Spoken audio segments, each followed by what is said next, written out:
When Maya accepted a position in the Harlow mansion, she discovered why 7 maids had quit before her. 2 children were fading behind closed doors, and their own mother had stopped hoping. The doctors had no answers. The care plan was failing. Everyone believed it was only a matter of time. But Maya saw something no one else did. She saw 2 children who just needed someone to stay. What happened next defied every medical prediction and changed 4 lives forever. This is the story of the twins who were fading and the maid who stayed. Welcome to Mr. Douglas Tales. May you find strength in the stories of those who stayed when others walked away, and may you never underestimate the power of simply being present when someone needs you most. If these words resonate with you, I'd be honored if you'd like this video and subscribe to the channel. Your support helps us share more stories that matter. Now let me tell you about a woman who walked into a silent house, found 2 children the world had given up on, and refused to leave. The lunch tray sat untouched on the white dresser. Maya stood in the doorway of the twins' bedroom, watching the pasta cool. She'd brought it up 20 minutes ago. Left it where the last maid had always left it. Neither child had moved toward it. The boy, 6, maybe 7, sat cross-legged on the carpet beside his sister's bed. His hand rested on the mattress edge. The girl lay facing the window, her breathing shallow enough that Maya had counted the intervals twice to be sure. Maya crossed the threshold. The boy's hand slid off the mattress. She stopped. He didn't look at her. His fingers curled against his palm. The girl's shoulder rose once, fell. Maya picked up the tray. The pasta had started to separate from the sauce. She carried it back toward the door, then stopped again. Set it down on the floor instead, closer to where the boy sat. He glanced at it, then at his sister. Maya stepped back into the hallway. The housekeeper passed without slowing. Her shoes made no sound on the runner.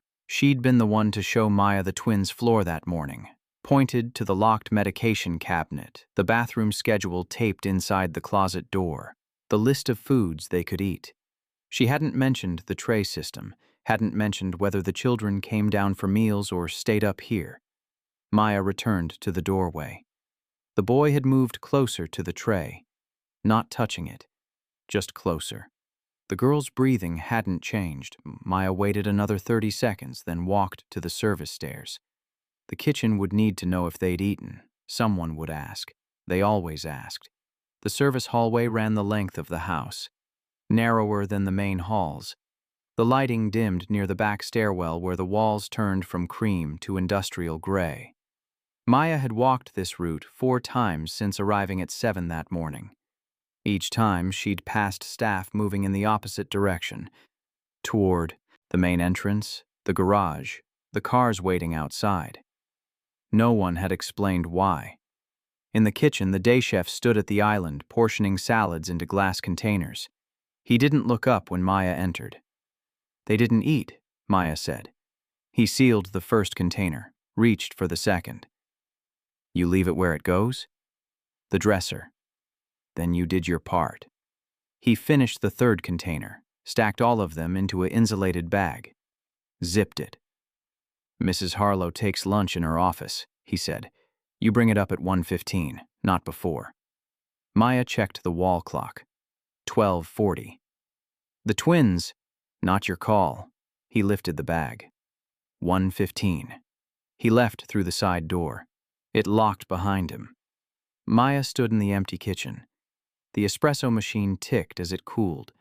Someone had left a water glass in the sink, still half full. She walked back to the service stairs. On the second floor, a door opened. A woman in a dark suit stepped out, phone pressed to her ear. She moved toward the main staircase without looking in Maya's direction. Her voice carried, clipped, transactional. Something about depositions, filing deadlines. Maya waited until the footsteps faded below. The twins' door was still open. The tray hadn't moved. The boy sat in the same position. The girl's hand had slipped off the edge of the mattress.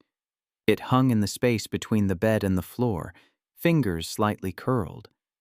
Maya stepped inside. The boy looked at her. She crouched beside the tray, picked up the fork, speared a single piece of pasta, held it. The boy's eyes moved from the fork to his sister.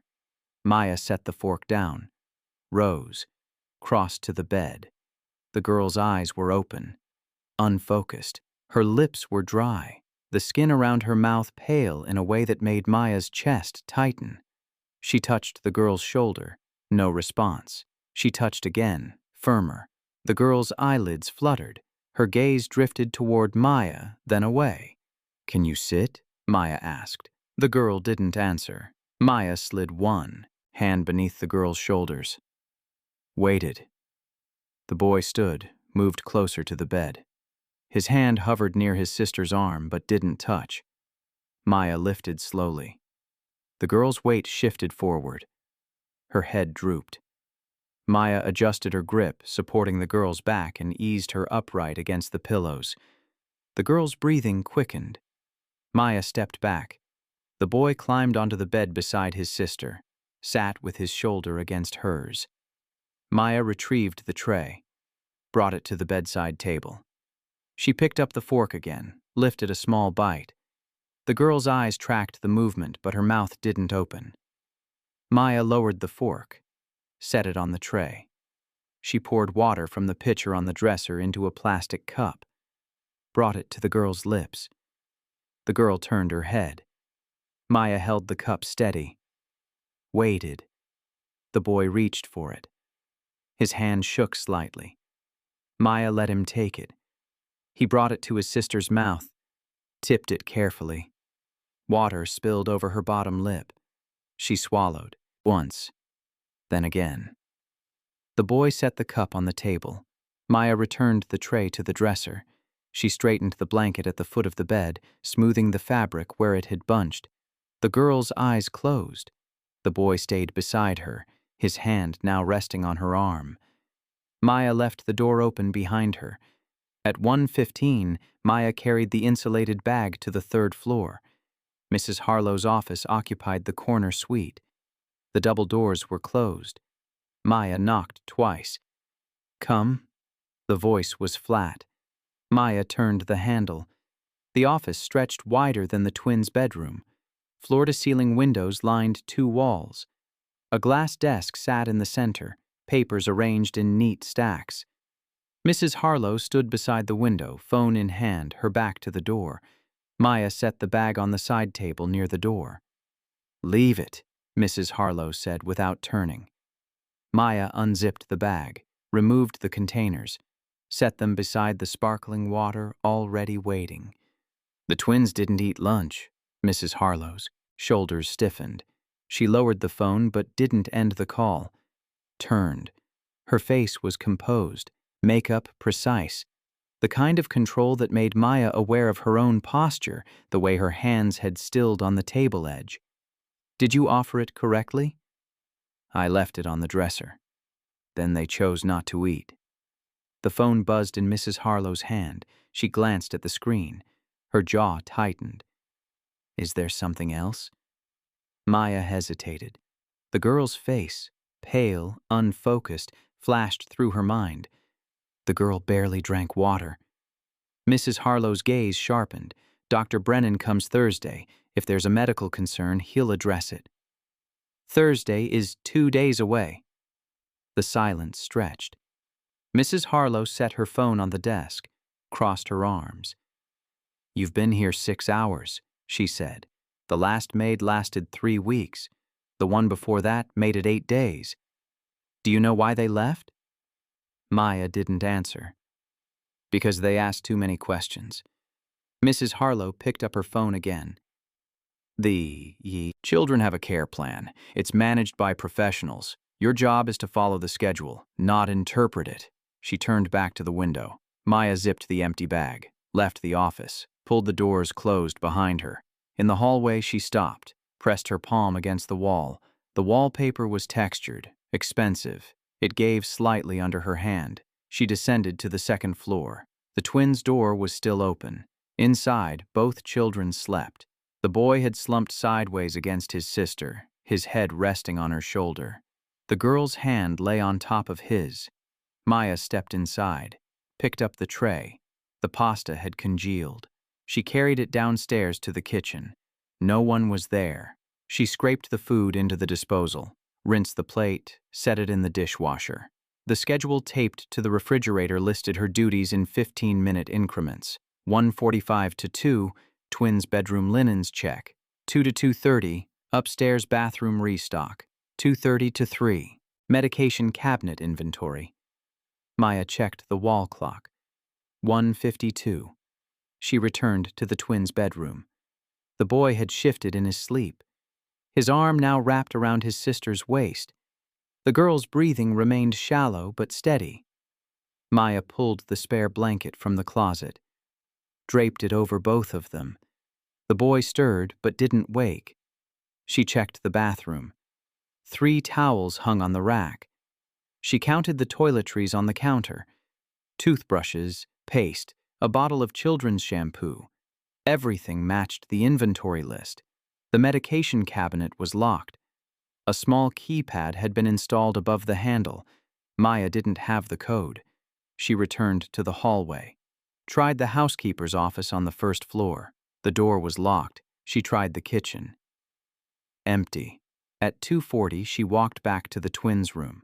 Both children were awake. The boy sat on the floor again, this time with a book open in his lap. The girl remained in bed, her eyes tracking the ceiling fans, slow rotation. Maya entered, crouched beside the boy. "What are you reading?" He showed her the cover, a picture book about trains. The spine was creased, pages worn soft. "Do you like trains?" He nodded. "Does your sister?" He looked toward the bed. The girl's eyes didn't shift. Maya stood, walked to the dresser. The evening schedule was taped to the mirror. Dinner at 6, baths at 7, bed by 8:30. She checked her watch. 3 hours until dinner. The boy turned a page. The girl's hand slipped off the mattress again, hung in the same position as before. Maya crossed to the bed, lifted the girl's hand, placed it on the blanket. The girl's fingers twitched once, then stilled. Maya left them. At 6, the dinner tray arrived via dumbwaiter. Maya retrieved it from the service pantry. 2 plates of chicken, steamed carrots, rice. A note was clipped to the tray. Ensure consumption. Report at 6:45. Maya carried it upstairs. The twins were in the same positions. The boy on the floor. The girl in bed. Maya set the tray on the dresser. Dinner time. Neither child moved. She brought the boy's plate to him, set it on the carpet beside the book. He looked at it, looked at his sister. Maya brought the second plate to the bed. The girl's eyes opened slightly. "Shush, can you sit up?" The girl didn't respond. Maya slid her hand beneath the girl's shoulders again. This time, the girl shifted with the movement, her weight pressing into Maya's palm. Maya eased her upright. The girl's head lolled forward. Maya steadied her, adjusting the pillows behind her back. She picked up the fork, speared a piece of chicken, held it to the girl's mouth. The girl's lips parted. Maya slid the fork in. The girl chewed slowly, swallowed. Maya offered another bite. The girl accepted it, then another. On the floor, the boy hadn't touched his plate. Maya glanced at him. "You should eat." He shook his head. "Why not?" He pointed at his sister. Maya set down the fork, picked up the boy's plate, brought it to the bed, set it on the nightstand. The boy climbed up beside his sister again. Maya handed him the fork. He fed his sister a bite of carrot. She chewed. He ate one himself. They continued like that. 1 bite for her, 1 for him. Maya stood back, watched them. At 6:40, she checked the plates. The girl had eaten maybe a third of her meal, the boy slightly more. She carried the tray downstairs. The housekeeper was in the kitchen, writing on a clipboard. She looked up when Maya entered. "Report." "They ate some?" Not all. The housekeeper marked something on her clipboard. Percentage? Maybe 30%. Good enough. She tore off a sheet, handed it to Maya. Tomorrow's schedule. You'll start at 6:30 instead of 7. Maya scanned the paper. The medication cabinet inventory was now listed twice. Morning and evening. I don't have the code for the cabinet. The housekeeper pulled a key card from her pocket, set it on the counter. Don't lose it. Replacement comes out of your pay. Maya picked up the card.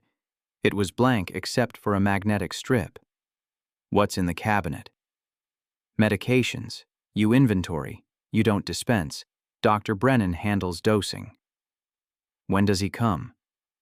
Thursday afternoon, 2 o'clock. The housekeeper capped her pen. Mrs. Harlow wants the children bathed and dressed by 1:30. Maya folded the schedule, slipped it into her pocket along with the key card. Upstairs, the twins were already in the bathroom. The boy had turned on the tub. Water ran, steam rising. The girl sat on the closed toilet lid, her hands folded in her lap. Maya tested the water temperature, adjusted it. The boy pulled off his shirt. Maya helped the girl stand, then undressed her carefully. The girl's ribs showed through her skin. Her arms were thin, bruises yellowing along the inner elbows. Maya lowered her into the tub. The girl's breath hitched as the water touched her skin.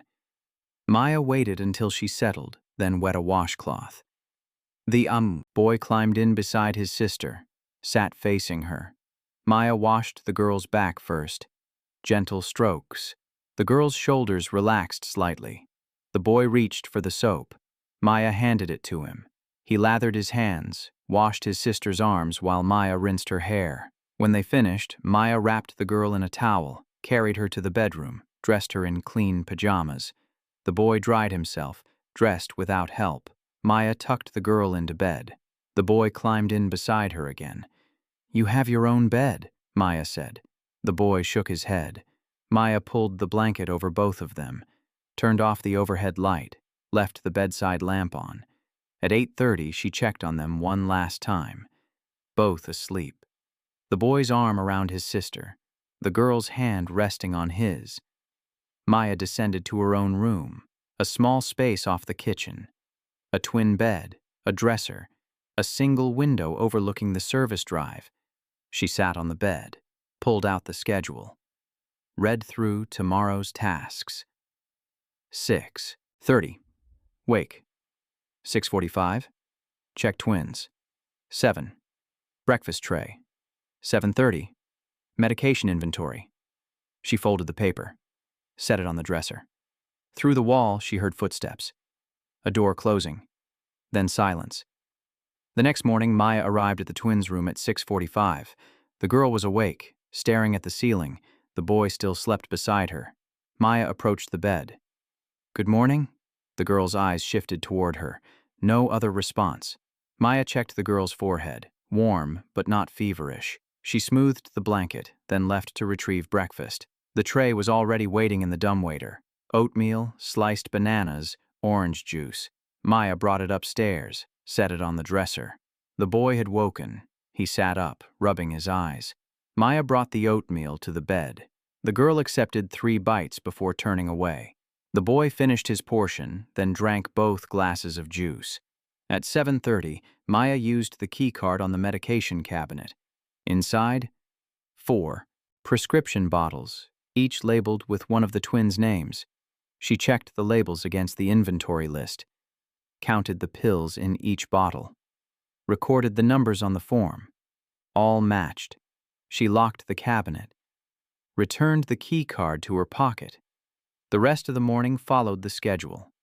Laundry, bedroom tidying, bathroom cleaning. At noon, the lunch tray arrived. Grilled cheese, tomato soup. Maya brought it upstairs. The twins were on the floor this time, the boy reading aloud from the train book. The girl sat beside him, leaning against his shoulder. Maya set the tray on the carpet between them. The boy stopped reading, looked at the food. Maya sat across from them. picked up half a sandwich, took a bite. The boy reached for the other half, bit into it, chewed. Maya pushed the soup bowl toward the girl. The girl looked at it, then at her brother. The boy set down his sandwich, picked up the spoon, dipped it into the soup, blew on it, held it to his sister's lips. She sipped, swallowed. They ate like that.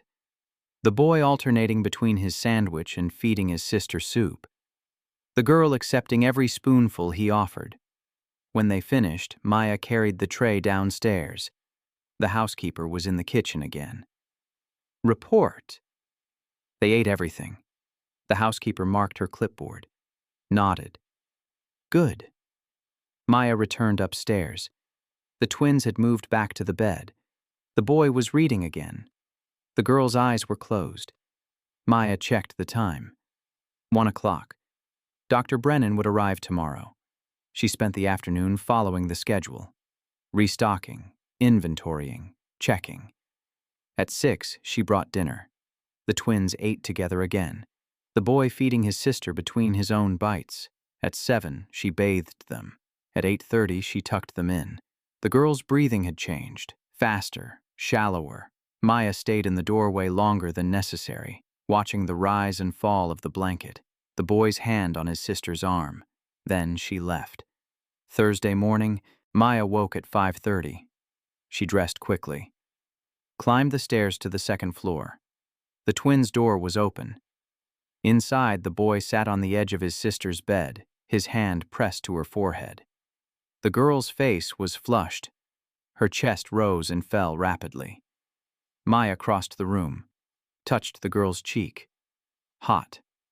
How long has she been like this? The boy's voice came out small. She woke me up. She was shaking. Maya pulled back the blanket. The girl's pajamas were damp with sweat. Her hands trembled. Maya grabbed the water pitcher, poured a cup, brought it to the girl's lips. The girl turned away. Just a sip, Maya said. The girl's eyes opened, unfocused. She sipped once. Water dribbled down her chin. Maya set the cup aside, looked at the boy. Stay with her. She left the room, descended to the first floor, tried the housekeeper's office. Locked. She climbed to the third floor, knocked on Mrs. Harlow's office doors. No answer. She knocked again, harder. The door opened. Mrs. Harlow stood in the threshold, already dressed. Her expression was unreadable. The girl has a fever, Maya said. She's shaking. Mrs. Harlow's jaw tightened. She stepped past Maya, moved toward the stairs. Maya followed. In the twins' room, Mrs. Harlow stood beside the bed, placed her hand on the girl's forehead, held it there for 3 seconds, then removed it. Dr. Brennan comes at 2. That's 8 hours away. He'll assess her then. Maya's hands curled into fists. She needs help now. Mrs. Harlow turned. Her gaze was cold. You were hired to follow protocol, not to panic.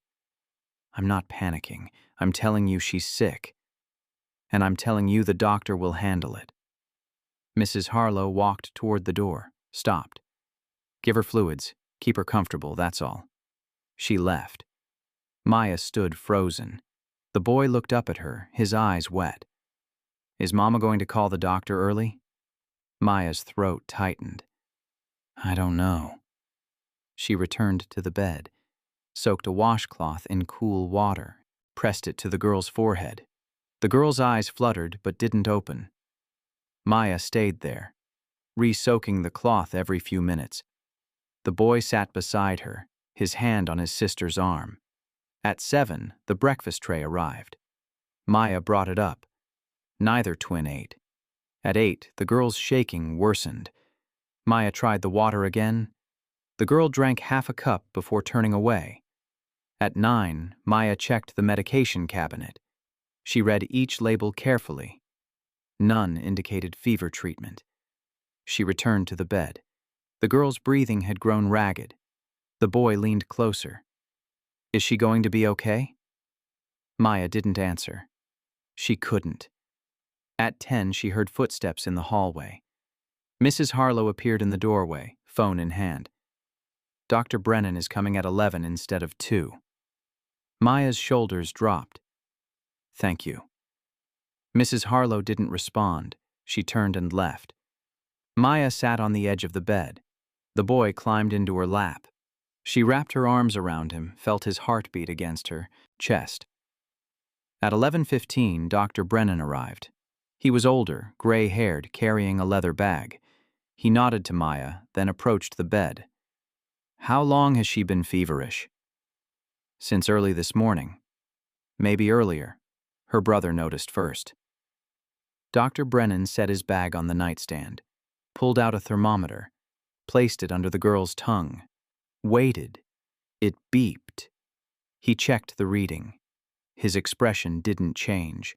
He examined her ears, throat, chest, listened to her lungs, then reached into his bag again, pulled out a syringe. This will bring the fever down, he said. He administered the injection. The girl flinched, but didn't cry out. Dr. Brennan packed his bag, turned to Maya. Monitor her temperature every 2 hours. If it doesn't drop by tonight, call me. He handed her a card with his number. Then he left. Maya stayed beside the bed. The boy climbed back up, settled next to his sister. Within an hour, the girl's shaking subsided. Her breathing slowed. The flush in her cheeks faded. By 2, her temperature was nearly normal. Maya exhaled. The tightness in her chest loosened. The boy looked up at her. She's better? She's better. He smiled. It was small, tentative, but real. The following week, the girl's strength began to return. Not quickly, not obviously, but Maya noticed. The girl sat up without help on Monday. On Tuesday, she drank an entire glass of water on her own. On Wednesday, she ate 4 bites of lunch instead of 3. The boy noticed too. He started reading to her again, his voice brighter. Maya adjusted the schedule. She brought meals earlier when the girl seemed more alert.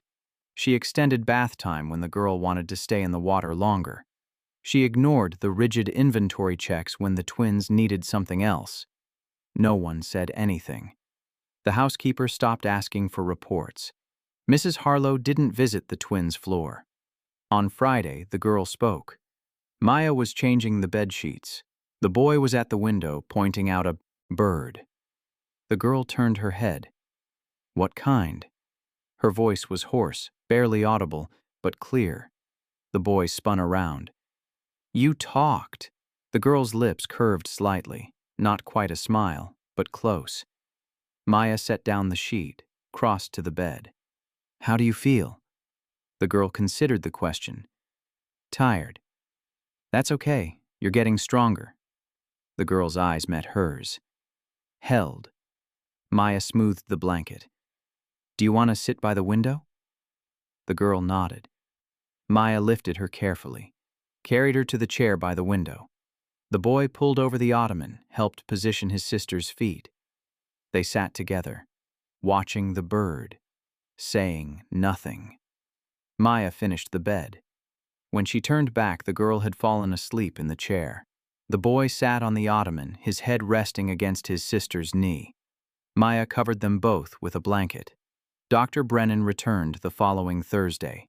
He examined the girl thoroughly, checked her vitals, her reflexes, her lung capacity. When he finished, he spoke to Maya in the hallway. She's improved. Maya nodded.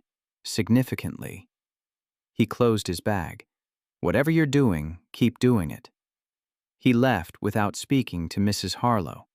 That evening, Maya brought dinner to the twins' room. Both children were on the floor, building a tower with blocks. The girl placed the top block.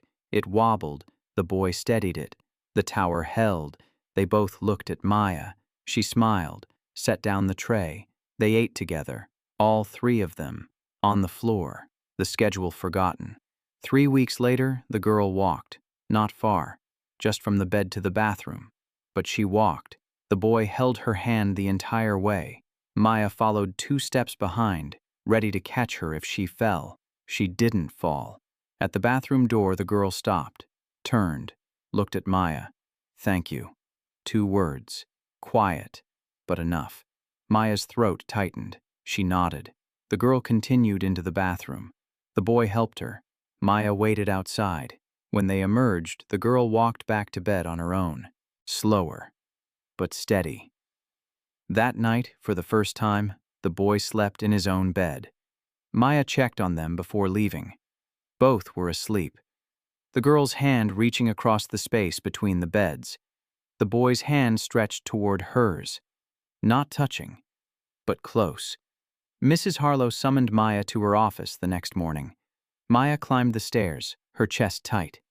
Inside, Mrs. Harlow stood by the window. She didn't turn when Maya entered. "Dr. Brennan spoke to me yesterday." Maya waited. "He says the twins are improving." "They are. He also says you've been deviating from the care plan." Maya's hand stilled.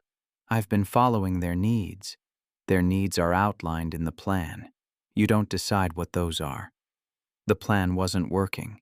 Mrs. Harlow turned. Her expression was controlled, but something moved beneath it. Something Maya couldn't name. The plan was designed by medical professionals.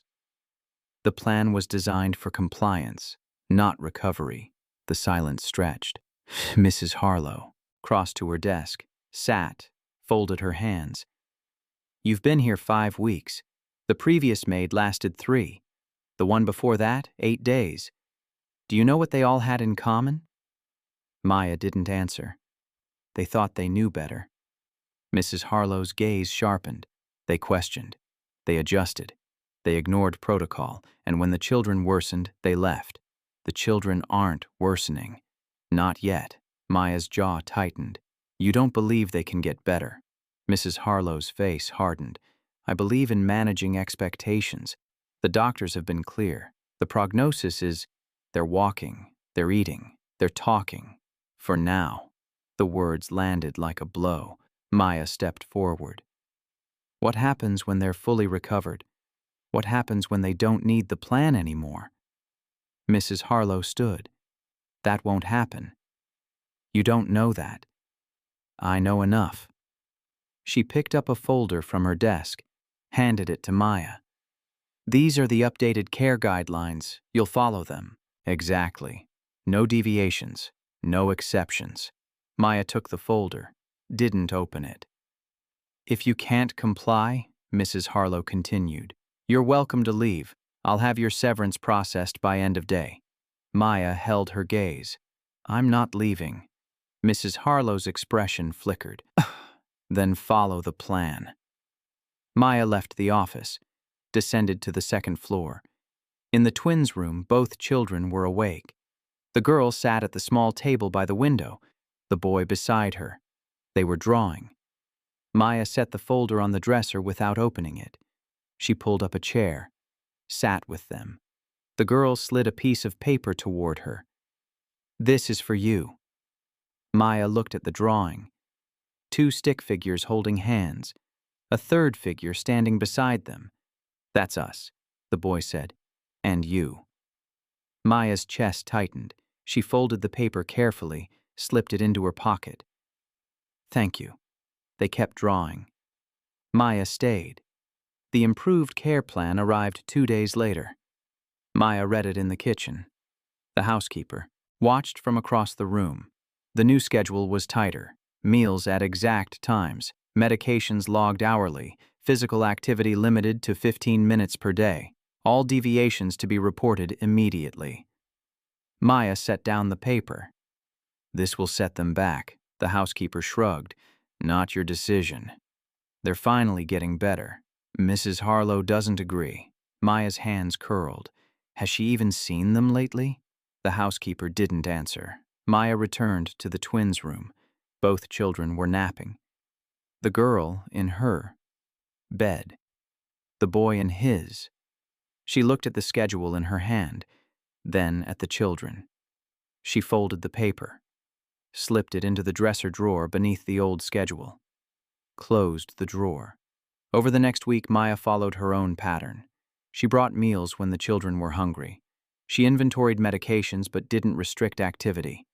She let them walk when they wanted to walk, rest when they needed to rest.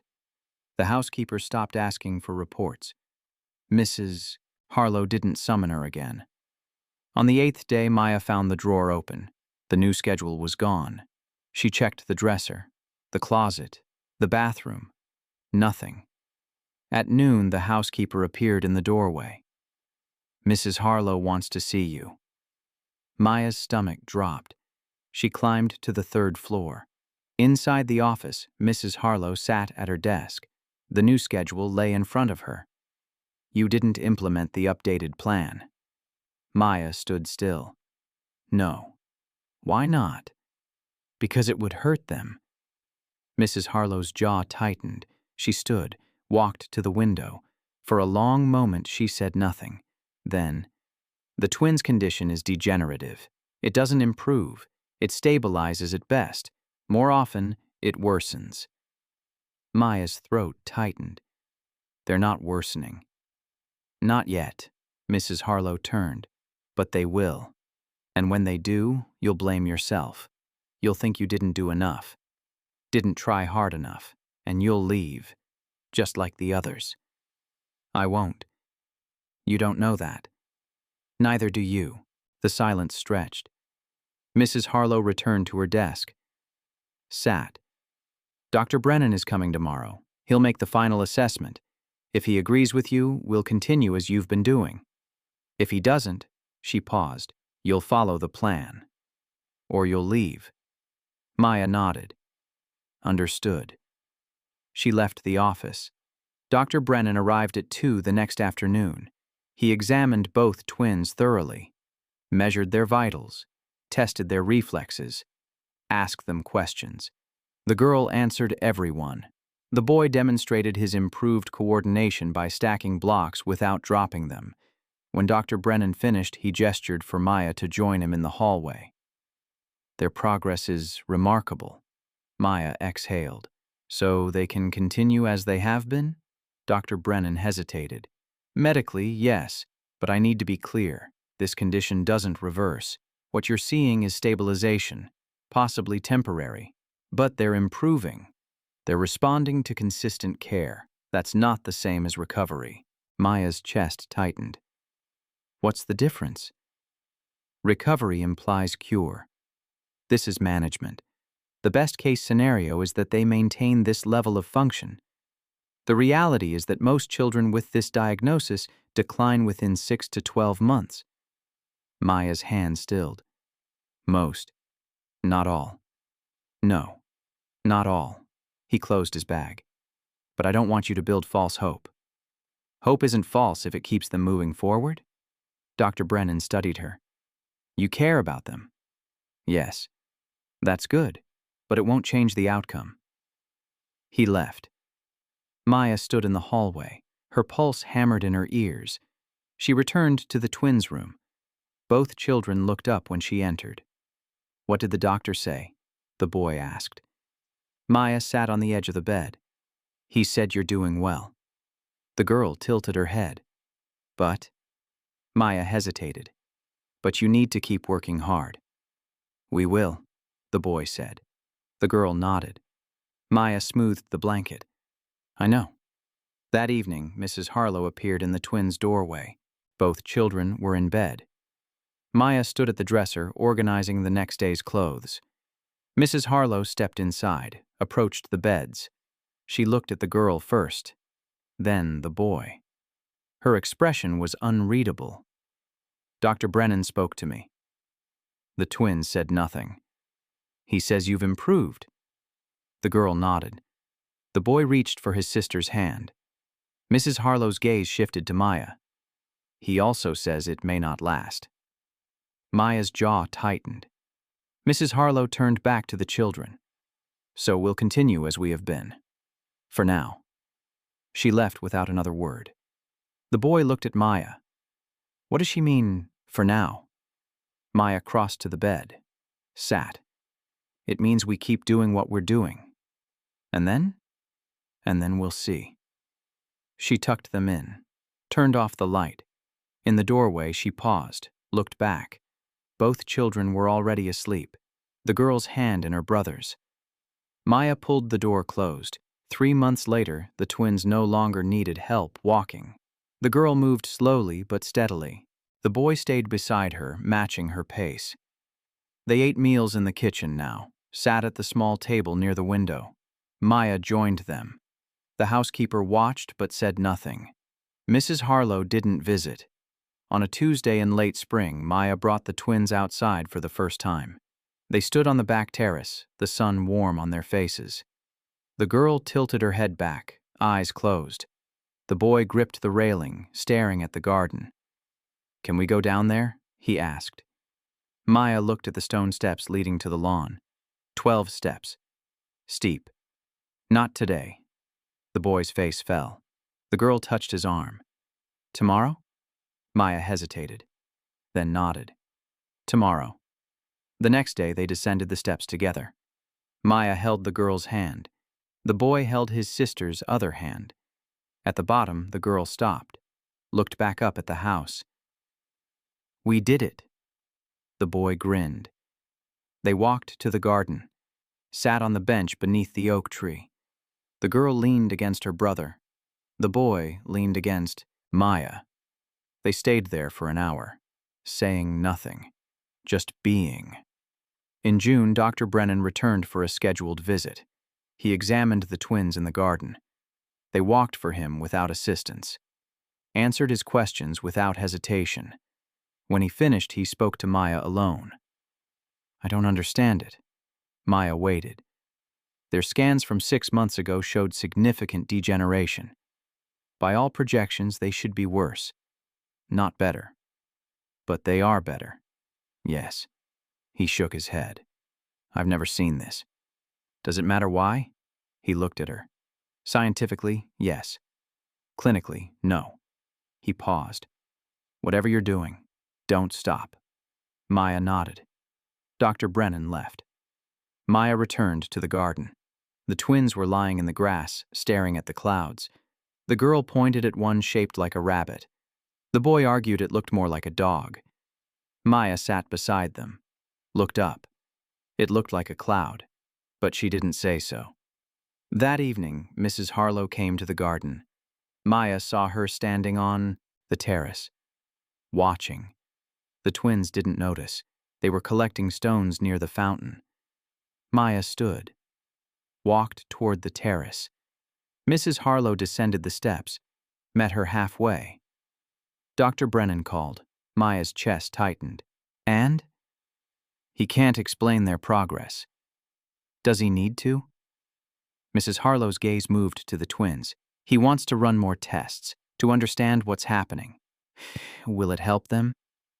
"No, it would help his research." Maya's jaw tightened. "Then no." Mrs. Harlow's eyes snapped back to her. "That's not your decision." "It should be." The silence stretched. Mrs. Harlow's expression shifted. Something cracked in her composure. "They're my children." "Then act like it." The words hung between them. Mrs. Harlow's face hardened. "You have no idea what I've been through." "You're right. I don't. But I know what they've been through. And I know they need you." Mrs. Harlow's hands curled into fists. "I can't," her voice broke. "I can't watch them fade again." Maya's chest tightened.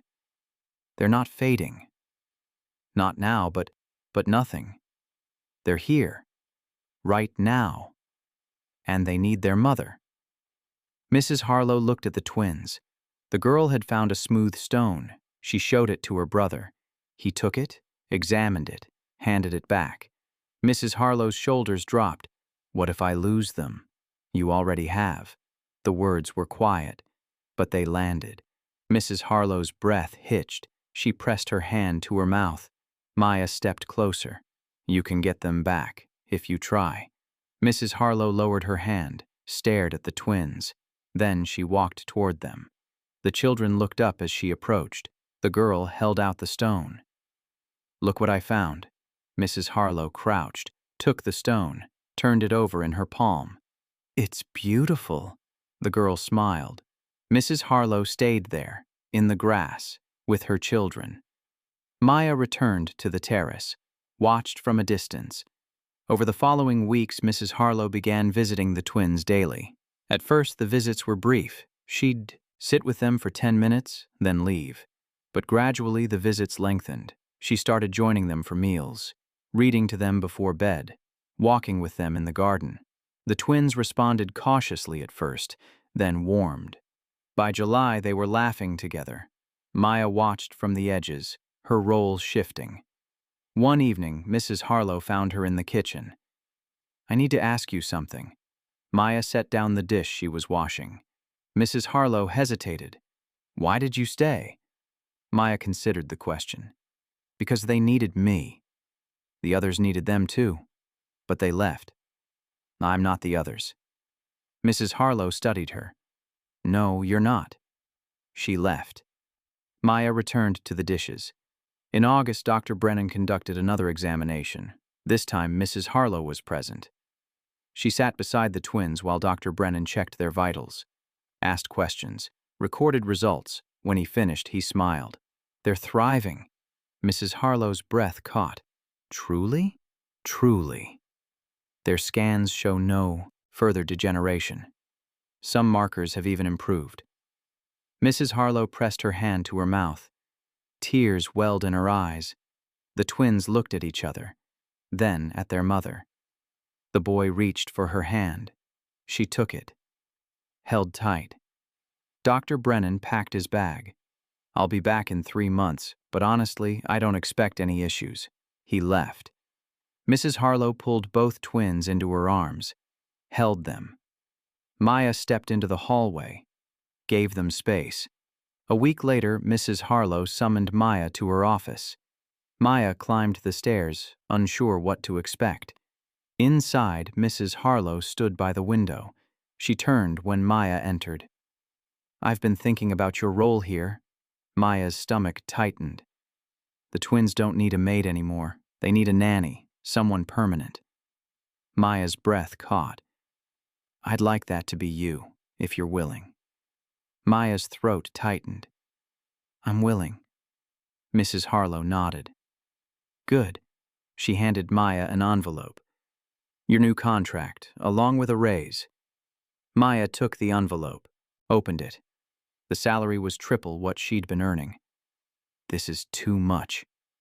"It's not enough." Mrs. Harlow's gaze held hers. "You saved them. You saved me. I can't repay that, but I can try." Maya folded the contract. "Thank you." Mrs. Harlow extended her hand. Maya shook it. "Thank you," Mrs. Harlow said, "for staying." 6 months later, the twins started school. Maya walked them to the car each morning. Mrs. Harlow drove them herself. The girl carried her backpack without help. The boy raced ahead, then circled back to wait for his sister. At the car, Mrs. Harlow hugged them both, kissed their foreheads. "Have a good day." They climbed into the back seat, waved to Maya. She waved back. Mrs. Harlow paused before getting in the driver's seat, looked at Maya. "Will you be here when we get back?" Maya smiled. "Always." Mrs. Harlow nodded, got in the car, drove away. Maya stood in the driveway, watched until the car disappeared around the bend. Then she returned to the house.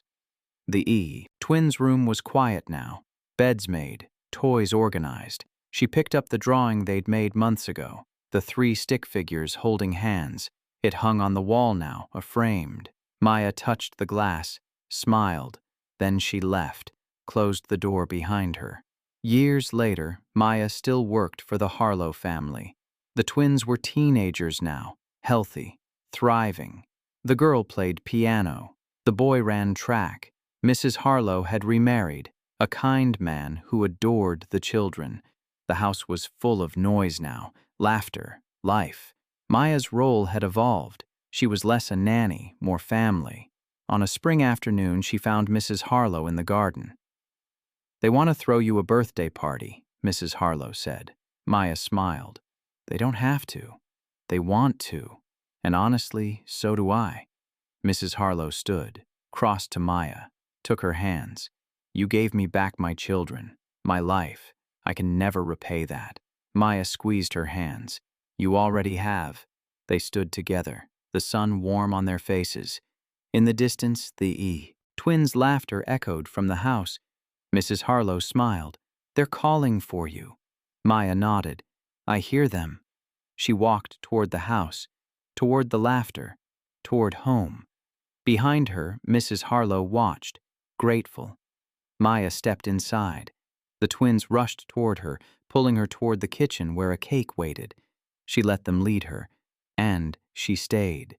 If you enjoyed this story, subscribe to Mr. Douglas Tales, where powerful stories unfold one moment at a time.